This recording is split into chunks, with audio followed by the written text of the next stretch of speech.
L'enseignement des Écritures sur l'origine de l'univers se trouve en Genèse 1:1, qui stipule qu'au commencement, Dieu a créé les cieux et la terre. Stephen Hawking tente de le contrer en rendant un créateur logiquement superflu par rapport à la question du début de l'univers. Ces idées ne sont pas nouvelles, mais sont plutôt les dernières versions de certaines tentatives classiques d'expliquer la création de quelque chose, c'est-à-dire l'univers, à partir de rien. Stephen Hawking s'appuie sur l'existence de la loi de la gravité. Les physiciens savent que l'énergie associée à la force gravitationnelle est négative, alors que l'énergie associée à la plupart des objets ordinaires, balles de baseball, voitures, est positive. Il est possible que ces énergies positives et négatives s'annulent et que l'énergie nette soit nulle. Deux situations ayant la même énergie ou une différence d'énergie nulle sont d'un point de vue physique tout aussi préférables l'une que l'autre. Prenons l'exemple d'un ballon de football sur le sol de la cuisine. Le ballon pourrait rester près du réfrigérateur, de la cuisinière ou de la table sans vouloir rouler ailleurs. En effet, chaque position que le ballon de football pourrait occuper sur le sol de la cuisine aurait la même énergie, de sorte qu'aucune de ces positions n'est énergiquement préférable aux autres. Stephen Hawking imagine l'origine de l'univers de la même manière, puisqu'il est possible d'envisager la création d'univers comme un processus à énergie nette nulle. Il suggère qu'il n'est pas nécessaire d'expliquer comment il a pu être créé. Cependant, cette déduction n'est pas basée sur la physique, mais sur les présupposés philosophiques de Hawking. Dans l'exemple d'un ballon de football sur le sol de la cuisine, il est concevable d'imaginer le ballon de football posé n'importe où sur le sol, sans avoir besoin d'une explication. Mais c'est autre chose de dire que le ballon et le sol de la cuisine sont issus du néant.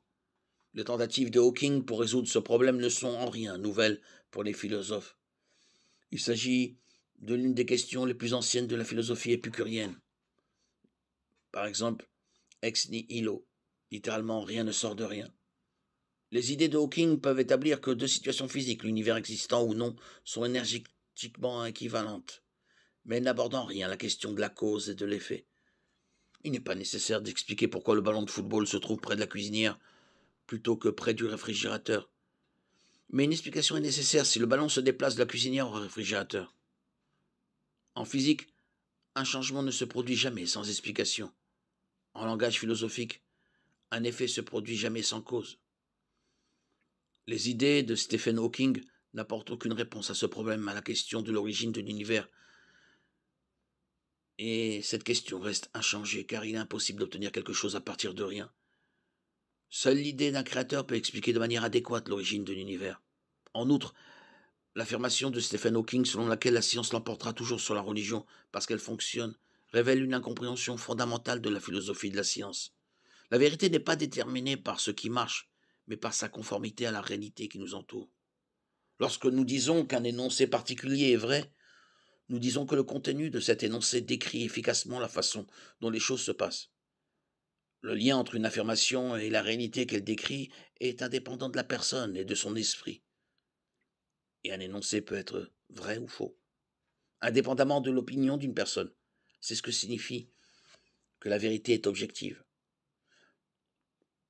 La vérité d'un énoncé ne dépend pas de la connaissance qu'en a une personne.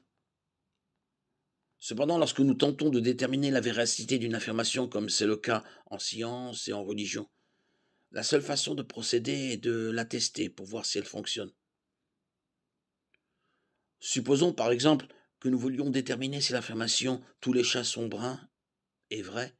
Nous pouvons commencer notre enquête en rassemblant des chats et en inspectant chacun d'entre eux pour voir si l'un d'entre eux n'est pas conforme à l'affirmation en question, ce qui la rendrait fausse.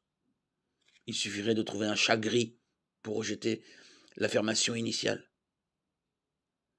Mais que se passerait-il si tous les chats que nous pouvions trouver étaient bel et bien bruns?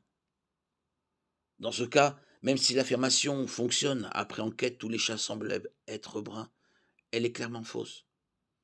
Ainsi, la question de savoir si la science ou la religion fonctionne n'a rien à voir avec le concept de vérité.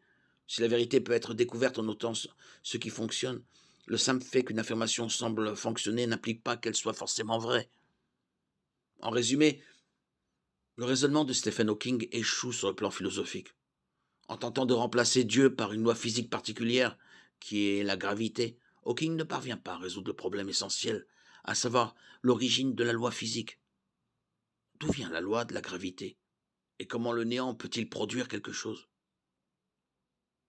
Une loi physique n'est pas rien. En outre, la conception de Hawking d'une multitude d'univers pour échapper à l'argument du réglage fin de l'univers est philosophiquement non fondée, métaphysiquement motivée et moins rationnelle que l'interprétation théiste. Pourquoi l'humanité cherche-t-elle à éliminer le rôle de Dieu dans la création de l'univers? C'est très simple. L'humanité déteste Dieu et ne veut pas être soumise à sa loi, ni tenue pour responsable de ses actes. Comme l'écrit Paul dans Romains 1, en effet, bien qu'ils aient connu Dieu, ils ne l'ont pas glorifié comme Dieu et ne lui ont pas rendu grâce.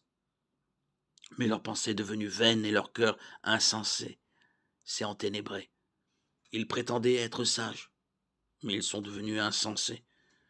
Et ils ont échangé la gloire du Dieu immortel contre des images qui ressemblent à des hommes mortels, à des oiseaux, à des animaux